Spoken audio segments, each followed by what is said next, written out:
وعلیکم السلام ورحمۃ اللہ وبرکاتہ۔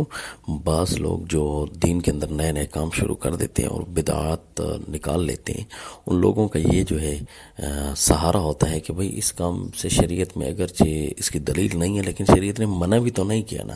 یہ منع بھی تو نہیں کیا، یہ ایک دلیل بنائی جاتی ہے باقاعدہ اور اس کا سہارا لے کر ہر بدعت کو شروع کر دیا جاتا ہے۔ مثلا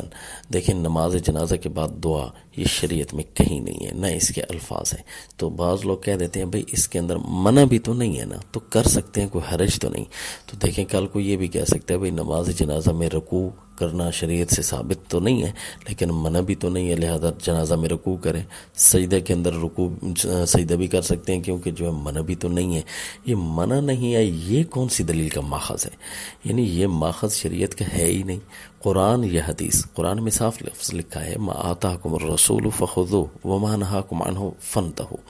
جو چیز آپ کو نبی نے دے دیا وہ لے لو اور جس چیز سے روکا ہے اس سے رک جاؤ۔ اب آپ کے مسئلے کی طرف آتے ہیں کہ تراویح کے بعد دعا مانگ سکتے ہیں۔ دیکھیں، نوافل کے بعد دعا مانگ سکتے ہیں، آپ صلی اللہ علیہ وسلم سے ثابت ہے، تو تراویح میں کے بعد جو ہے دعا مانگنے میں آپ کو کسی نے منع نہیں کیا، لیکن یہ سنتوں کے بعد یا نوافل کے بعد یا تراویح کے بعد ساروں کا کٹھے بیٹھ جانا، امام اور مقتدی کا یوں اجتماعی دعا کرنا اور مقتدیوں کا امام کو کہنا جی دعا کروائیں، یہ تو پھر کسی جگہ سے ثابت نہیں ہے۔ لہذا آپ امام ہیں تو تراویحوں کی دعا نہ کریں، بلکہ فرض نماز کے بعد دعا کے لیے ابھارا گیا ہے تو اتنی کی گنجائش بعض علماء کہتے ہیں،